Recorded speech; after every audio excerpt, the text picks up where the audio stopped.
So we've got to decorate our front of our super suit with our insignia, because if you do it after you've put the suit together, you won't have very much fun. So there is a colour guide on your pattern that shows you how to layer up the bits and pieces.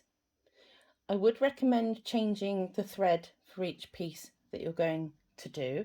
And I know it sounds boring, but actually you're going to get a much better finish. And if you're not confident in your sewing, at slow speed around all these shapes, then if you match the cotton in your machine, match the thread in the machine with the part that you're appliquing, then you will get away with it a bit better. However, if you're super advanced and you want a bit of contrast, what I would suggest is using the yellow to outline the heart. You could use the blue to outline the gold, and you could use the red to outline the D for Doug. Incidentally, you can change this for any letter of the alphabet you want. So if you're making it for somebody who's a superhero in your life, then do that.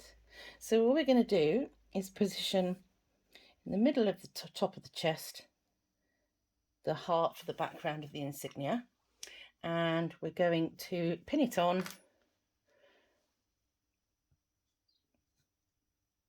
and we're going to use a straight stitch with a jersey needle, starting at the top very close to the edge. We're going to stitch all the way around. The important thing is that you don't pull the spandex, because then you're going to get lumps and bumps and wriggles and humps, and you don't want any of those things. They don't make for good insignia. So once that's stitched on, we're then going to lay our lightning bolt on, jaunty angle so that it overhangs here and here.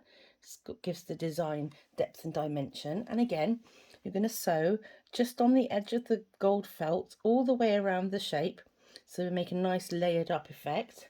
And then lastly, we're going to get our D and center that in the middle.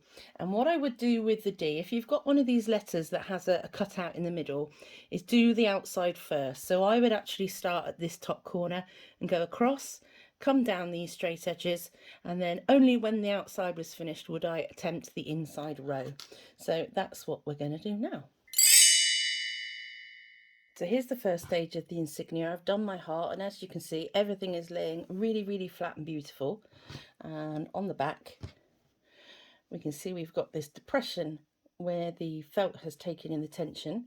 It actually looks really sweet and quilted, but we're only interested in the front. So now I'm going to change my thread on my machine to a yellow, and I'm going to pop our lightning on there. Maybe I'll go a little bit more angular, like it's from the sky. Oh yeah. Oh, that's floating my boat. Yeah, let's do it like that. Okay. You can tell I'm excited by this. That's our lightning bolt on, and we're all friends here. So you shouldn't really do this. But because this is so quilted and my machine's so ruddy brilliant on tension, I changed the top thread to yellow, but I did a naughty and I left my bobbin thread as red. So, you know, we all cheat sometimes. I know you're going to do it, so don't pretend like you're not. I'll just turn a blind eye to that whilst we put our letter D on the middle.